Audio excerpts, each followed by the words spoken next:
ഭഗവത് നാമ പാരായണത്തിന്റെ അനിവാര്യത പല ആചാര്യന്മാരും തങ്ങളുടെ കൃതികളിലൂടെ പലവട്ടം പറഞ്ഞിട്ടുണ്ട്. ഗേയം ഗീത നാമസഹസ്രം എന്നാണ് ശങ്കരാചാര്യരുടെ ഉപദേശം. അതായത് നാം ഭഗവത്ഗീതയും സഹസ്രനാമവും ചൊല്ലണം എന്നർത്ഥം. ആചാര്യന്മാർ ഒരിക്കലും നിഷ്പ്രയോജന കർമ്മങ്ങൾ പ്രോത്സാഹിപ്പിക്കുന്നവരല്ല. അതിനാൽ ജപത്തിന്റെ മഹത്വം നാം മനസ്സിലാക്കണം. ഇനി ഇന്നത്തെ ദീപാരാധന കാഴ്ചയ്ക്കായി ക്ഷേത്രാങ്കണത്തിലേക്ക് പോകാം. ദേവസ്വം ഭൂമിയായ കേരളത്തിൽ ശ്രീ പരശുരാമൻ ശൈവമായും ശാക്തമായുമുള്ള ന്യാസങ്ങൾ ചെയ്ത് ഈ ഭൂമിഭാഗത്തെ മന്ത്രഭൂതമാക്കി തീർത്ത് ഭാരതഭൂമിയിൽ വിലയിപ്പിച്ചു. ഇതിനുവേണ്ടി 108 ശിവാലയങ്ങളും 108 ദുർഗാലയങ്ങളും പരശുരാമൻ ഇവിടെ പ്രതിഷ്ഠിക്കുകയുണ്ടായി. കേരളത്തിൽ അറിയപ്പെടുന്ന 108 ദുർഗാലയങ്ങളിൽ ഏറെ പ്രസിദ്ധമായ ദേവീക്ഷേത്രമാണ് കുമാരനല്ലൂരിൽ സ്ഥിതി ചെയ്യുന്നത്. കേരളത്തിൽ പണ്ട് നിലവിലിരുന്ന 32 നമ്പൂതിരി ഗ്രാമങ്ങളിൽ ഒന്നാണ് കുമാരനല്ലൂർ. കോട്ടയം ജില്ലയിൽ കോട്ടയം നഗരത്തിൽ നിന്നും 5 കിലോമീറ്റർ മാറിയാണ് കുമാരനല്ലൂർ ദേവീക്ഷേത്രം കുടികൊള്ളുന്നത്. തികച്ചും ഗ്രാമീണമായ അന്തരീക്ഷത്തിൽ ഭക്തർക്ക് ഇഷ്ടവരപ്രദായിനിയായാണ് ദേവിയുടെ അധിവാസം. ഇവിടെ കുടികൊള്ളുന്ന ദേവീ ചൈതന്യത്തിന്റെ പ്രസിദ്ധിയിലാണ് കുമാരനല്ലൂർ ഗ്രാമം അറിയപ്പെടുന്നത്. പണ്ടുകാലം മുതൽക്ക് തന്നെ കുമാരനല്ലൂർ സാംസ്കാരിക കേന്ദ്രമെന്ന നിലയിൽ പുകൾപെറ്റതായിരുന്നു. കാർത്തികേയനി ദേവിയുടെ ചൈതന്യം ഇവിടെ എത്തുന്നതിനു മുൻപ് ഈ പ്രദേശം തിങ്കൾക്കാട് എന്ന പേരിലായിരുന്നു അറിയപ്പെട്ടിരുന്നത്. അതിനുശേഷവും ഈ ഗ്രാമത്തിന്റെ പേരിൽ മാറ്റമുണ്ടായതായി വിശ്വസിക്കുന്നു. തിങ്കൾക്കാടിന് ശേഷവും ഈ പ്രദേശം ഇന്ദുകാനനം എന്ന പേരിലും അറിയപ്പെട്ടു. ചില പഴയ രേഖകളിൽ ഈ പ്രദേശം മഹിഷാരിക്കോവിൽ എന്ന പേരിലും അറിയപ്പെട്ടിരുന്നു.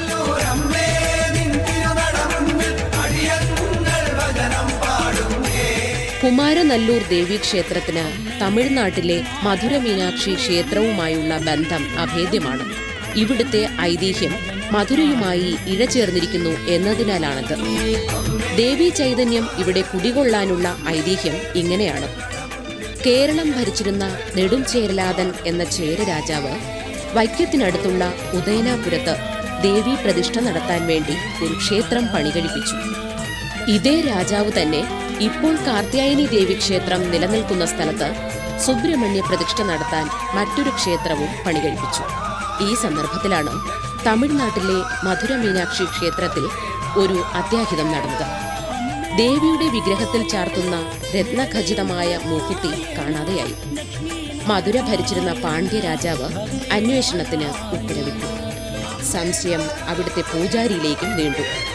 41 ദിവസത്തിനകം മൂക്കുത്തി കണ്ടുകിട്ടിയില്ലെങ്കിൽ പൂജാരിയെ വധിക്കാൻ രാജാവ് കൽപ്പന പുറപ്പെടുവിച്ചു. എന്നാൽ ഇക്കാര്യത്തിൽ പൂജാരി നിരപരാധിയായിരുന്നു. അങ്ങനെയിരിക്കെ 40-ാം ദിനവും വന്നെത്തി. അന്ന് രാത്രി പൂജാരിക്ക് ഒരു സ്വപ്ന ദർശനമുണ്ടായി. അദ്ദേഹത്തിന്റെ മുൻപിൽ ദേവി പ്രത്യക്ഷപ്പെട്ട് ഈ വിധം പറഞ്ഞു: എത്രയും പെട്ടെന്ന് ഈ ക്ഷേത്രസന്നിധി വിട്ട് പൊയ്ക്കൊള്ളുക, ഇല്ലെങ്കിൽ അത് ആപത്ത് വിളിച്ചു വരുത്തുകയാവും ഫലം. നിന്റെ കൂടെ ഞാൻ എപ്പോഴും ഉണ്ടാകും. സാധുവായ ശാന്തിക്കാരൻ ഈ വിധം ദർശനമുണ്ടായപ്പോൾ അവിടെ നിന്നും രക്ഷപ്പെടാൻ ഒരുങ്ങി. ഒരു ദിവ്യ തേജസ് പൂജാരിക്ക് മുന്നിൽ വഴികാട്ടിയായി. ഒടുവിൽ പൂജാരിക്ക് വഴികാട്ടിയായ ദിവ്യ തേജസ് വന്നു നിന്നത് ഇന്നത്തെ കുമാരനല്ലൂർ എന്ന സ്ഥലത്തായിരുന്നു. ഈ സമയം ചേരമാൻ പെരുമാൾ അവിടെ പണികഴിപ്പിച്ച ക്ഷേത്രത്തിൽ കുമാരനെ സുബ്രഹ്മണ്യനെ പ്രതിഷ്ഠിക്കാനുള്ള ഒരുക്കങ്ങൾ നടത്തിക്കൊണ്ടിരിക്കുകയായിരുന്നു. ഏറെ ദൂരം യാത്ര ചെയ്ത പൂജാരി ക്ഷീണവും തളർച്ചയും കാരണം ഈ ക്ഷേത്രത്തിനു മുന്നിൽ തളർന്നു വീണു. പൂജാരിക്ക് വഴികാട്ടിയായ ദിവ്യ തേജസ് ശ്രീകോവിലിനകത്തേക്കും പ്രവേശിച്ചു. ഇത് കണ്ട് അവിടെ കൂടിയിരുന്ന ഭക്തജനങ്ങൾ ആശ്ചര്യപ്പെട്ടു. ദിവ്യ തേജസ് തങ്ങളിൽ പ്രസാദിച്ച സുബ്രഹ്മണ്യ സ്വാമിയാണെന്ന് അവർ വിശ്വസിച്ചു. കഥയൊന്നും അറിയാതെ ആ ശ്രീകോവിലിൽ കുമാരപ്രതിഷ്ഠയ്ക്കുള്ള ഒരുക്കങ്ങൾ നടന്നുകൊണ്ടിരുന്നു. പ്രതിഷ്ഠാ മുഹൂർത്തമായപ്പോൾ അവിടമാകെ ഒരു അശരീരി മുഴങ്ങി. കുമാരനല്ല ഊരിൽ എന്നതായിരുന്നു അത്. ഈ അശരീരിയിൽ നിന്നുമാണ് ഈ പ്രദേശത്തിന് കുമാരനല്ലൂർ എന്ന പേരുണ്ടായത് എന്നാണ് വിശ്വാസം. സുബ്രഹ്മണ്യ സ്വാമിയെ പ്രതിഷ്ഠിക്കാനെത്തിയ ചേരമാൻ പെരുമാൾ ഈ അശരീരി വാക്യം കേട്ട് പ്രതിഷ്ഠ പിന്നീടാകാമെന്ന് നിശ്ചയിച്ച് വൈക്കത്തേക്ക് വള്ളം കയറി. വള്ളം നീങ്ങിക്കൊണ്ടിരിക്കവേ മാലൂർ എന്ന സ്ഥലത്തെത്തിയപ്പോൾ അസാധാരണമായ വിധത്തിൽ മൂടൽ മഞ്ഞു നിറഞ്ഞു. വള്ളം തുഴഞ്ഞവർക്ക് ബോധക്ഷയവും വിഭ്രാന്തിയും ഉണ്ടായി. ഇതേ തുടർന്ന് ചേരമാൻ പെരുമാൾ കുമാരനല്ലൂരിൽ എത്തിച്ചേർന്നു. ആ സമയം അദ്ദേഹത്തിന് മറ്റൊരു ദർശനമുണ്ടായി. വേദഗിരിയിലെ മോക്ഷസരസിൽ ഒരു വിഗ്രഹം ജലാധിവാസമായി കിടപ്പുണ്ടെന്നും ശ്രീ പരശുരാമനാൽ പൂജിക്കപ്പെട്ട ആ ശിലാവിഗ്രഹമാണ് ഇവിടെ പ്രതിഷ്ഠിക്കേണ്ടതെന്നും. ഇതുപ്രകാരം വേദഗിരിയിലെത്തിയ രാജപരിവാരങ്ങൾ വിഗ്രഹം കണ്ടെടുത്ത് കുമാരനല്ലൂരിൽ എത്തിച്ചു. കുമാരനല്ലൂരിൽ ദേവീ വിഗ്രഹം പ്രതിഷ്ഠ നടത്തുന്ന ശുഭമുഹൂർത്തമായപ്പോൾ ജടാധാരിയായ ഒരു ബ്രാഹ്മണ വേഷത്തിൽ ശ്രീ പരശുരാമൻ ക്ഷേത്രത്തിലെത്തുകയും പ്രതിഷ്ഠ നടത്തുകയും ചെയ്തു എന്നുമാണ് വിശ്വാസം. വിഗ്രഹ പ്രതിഷ്ഠ നടത്തിയതിനു ശേഷം പെരുമാൾ തന്റെ സ്വത്തുക്കൾ ക്ഷേത്രത്തിലേക്ക് ദാനം ചെയ്യുകയുണ്ടായി.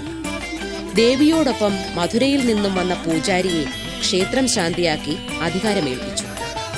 മധുരയിൽ നിന്നും വന്നവരായതുകൊണ്ട് പിന്നീട് ഇവർ മധുര നമ്പൂതിരിമാർ എന്ന പേരിൽ അറിയപ്പെടുകയും ചെയ്തു. ഇവിടുത്തെ നാലമ്പലവും ശ്രീകോവിലും ഉത്തമങ്ങളായാണ് കണക്കാക്കപ്പെടുന്നത്. കുമാരനല്ലൂർ ദേവീക്ഷേത്രത്തിലെ ദർശന രീതിക്ക് പ്രത്യേകതകളുണ്ട്. കിഴക്കോട്ട് ദർശനമായിരിക്കുന്ന ദേവിയുടെ വലതുഭാഗത്തായി ശിവക്ഷേത്രം സ്ഥിതി ചെയ്യുന്നു. ഈ ശിവക്ഷേത്രത്തിൽ ദർശനം നടത്തി നമസ്കാര മണ്ഡപത്തിലെ പടിഞ്ഞാറു ഭാഗത്തെ തൂണിൽ കുടിയിരിക്കുന്ന മണിഭൂഷണൻ അഥവാ ശാസ്താവിനെ തെക്കേ വാതിലിലൂടെ വലം വച്ച് വന്ദിച്ച ശേഷമാണ് ദേവിയെ നമസ്കരിക്കേണ്ടത് എന്നാണ് ചിട്ട.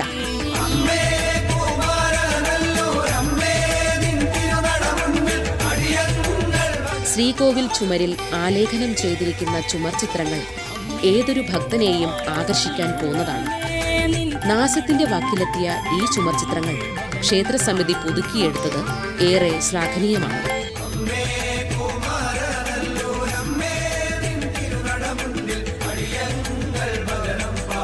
അഞ്ചു പൂജയും 3 ശീവേലിയുമാണ് ഇവിടെ. കടിയക്കോൽ ഇല്ലത്തിനാണ് ഇവിടുത്തെ തന്ത്രം.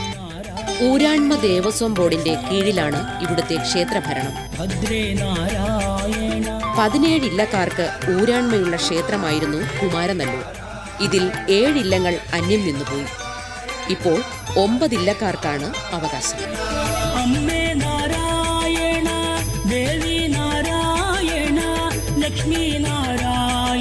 കാർത്തിക ആഘോഷമാണ് കുമാരനല്ലൂരിലെ ഉത്സവം. വൃശ്ചികത്തിലെ കാർത്തിക പള്ളിവേട്ടയായി 10 ദിവസമാണ് ഉത്സവം. മീനച്ചിലാറ്റിലാണ് ആറാട്ടം. ഉത്സവത്തിന് പിടിയാന വേണമെന്നാണ് ആചാരം.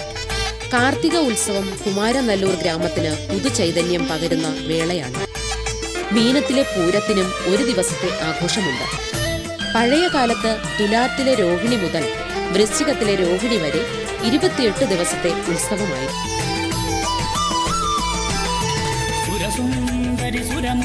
ചെമ്പരുത്തി, ചുവന്നപട്ട്, കൊമ്പനാന, ക്ഷത്രിയ വംശം എന്നിവ നാലമ്പലത്തിനകത്ത് കടക്കരുതെന്ന് ചിട്ടയുണ്ട്.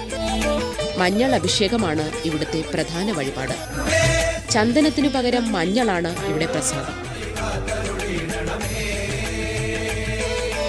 പരമേശ്വരി പാപവിനാശിനി ശ്രീ പാർവതി പർവ്വത നന്ദിനി തൃപ്പാദം താണുവണങ്ങുന്നേ.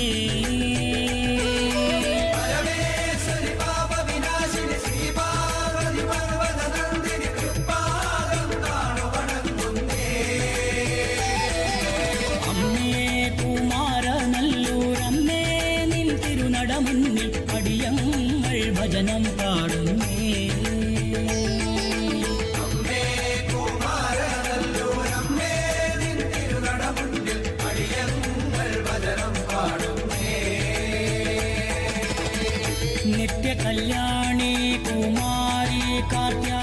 കുമാരനല്ലൂർ ദേവിയുടെ ആശ്രിതരാവുക എന്നത് ജീവിതത്തിൽ സകല സൗഭാഗ്യങ്ങളും ആർജിക്കുക എന്നതിന് തുല്യമാണെന്ന് വിശ്വാസികൾ കരുതുന്നു. അമ്മയുടെ അഭയവരതാപ മുദ്രയണിയാൻ ആ മടിത്തട്ടിൽ സകല സങ്കടങ്ങളും ഇറക്കിവയ്ക്കാൻ ഭക്തജനങ്ങൾ ഇവിടെ മഞ്ഞൾ പ്രസാദം അണിയുകയാണ്.